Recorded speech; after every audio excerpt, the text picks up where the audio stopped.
Welcome to another Mercedes video, my 2009 C200, and in this video I'm going to be tackling the MoT advisories.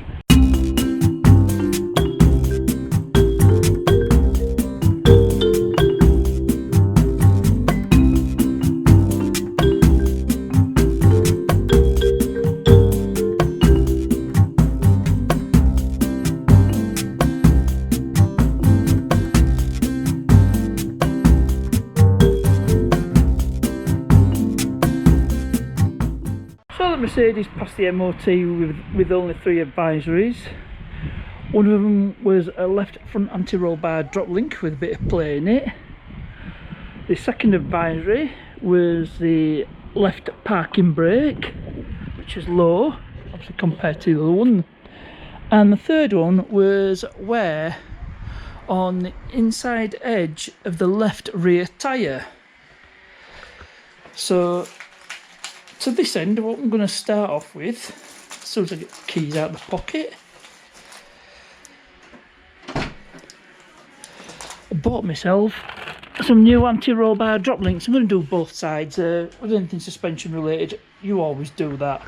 You always change both sides regardless, and they are actually handed. So let's have a look. That's is that left or yeah? That's the left one, and this must be the right one. And yep, like I said, they're handed, so they're different. So that's the first thing that I'm going to be doing. So I'll get some tools, get the front end jacked up, and then I can crack on with swapping these out. So with the wheel off, here we go. This is the part in question.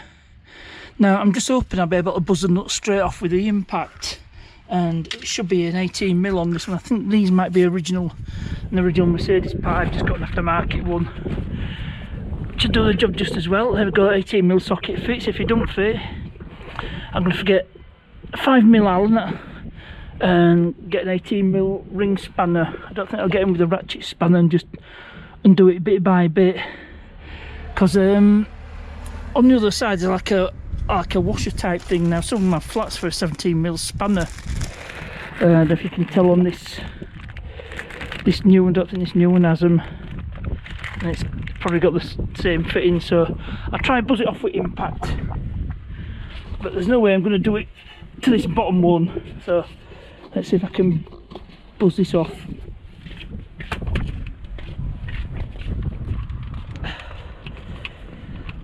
So just get the socket onto my impact. Let's see if this will come straight off. I think I did have to undo these when I had to replace the springs, but that was about 18 months ago. So no, it's just spinning. So no, I'm gonna have to do it with a ring spanner and 5mm Allen on the ratchet. And with that, the drop link is off, and you can see where my MoT man has marked it.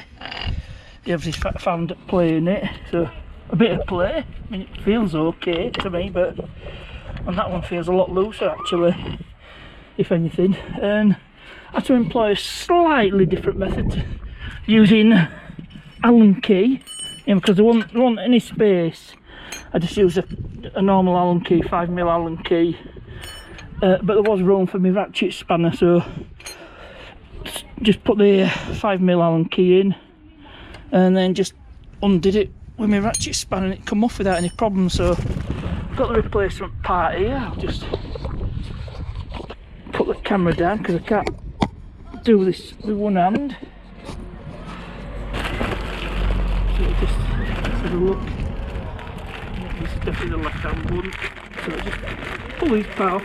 These are only 13 quid from Champion Motor Space, so I didn't mind. That were quite good. Just make sure the fitment's going to be the same. So we've got them side by side, old and new, and the fitment's going to be the same, so no problems there. Let's see what size spanner I need for this. I think I'm going to keep these nuts. Will come in useful somewhere. Let's have a look. Yeah, 18. And here, this bit, there's usually flats for a spanner, but I won't need that, so I'll just you know, fit this one. I'll do it off camera. It's just reverse of taking it off, and I'll come back to you when that's done. So that's that fitted, and fitting it was even quicker than taking it out. I was able to buzz that one in with impact, and these new drop links that were 19mm on the nuts and the nylock nuts, and I don't know the torque spec, so as with all German cars, I went for good and tight, and we're all done. I've given it a bit of a spray of a white grease to protect it from the elements, and after I'll just get this can ditch this. Right, so I'm gonna put the wheel back on, and it's rinse and repeat on the other side, and that's the other drop link fitted, and that went even quicker. I was able to buzz off the top nut, and the ratchet spanner got the nuts out on the old one, and went in really easy. So that's one advisory taken care of. Now the next one involves turning the car around, because I need to adjust the parking brake on the left side, and we can have a look at the tyre as well, see what condition it's in. I've got it turned round, and we'll have a look and see how badly worn this tyre is. Doesn't look too bad. He said it was close to, my MoT man said it was close to the limit. It looks alright to me, but what do I know? I'm just a DIYer, so you know, I just go by what other people tell me. So get this jacked up and get this wheel off. We'll have a better look at the tyre on this wheel. So before I deal with the parking brake shoes, I thought I'd have a good look at this tyre. Now there wasn't anything obvious. Started looking, and then oops, better turn it to where I found it. I remember that yellow spot there. That's it was a bit of a concern.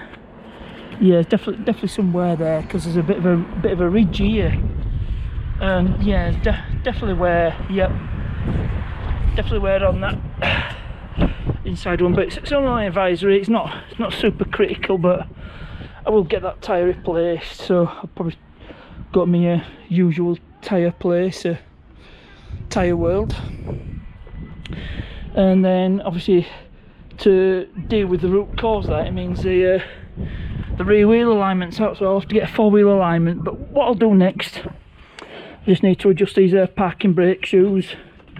Let's have a look. I'd actually put it in gear because one of the wheel bolts were fighting me,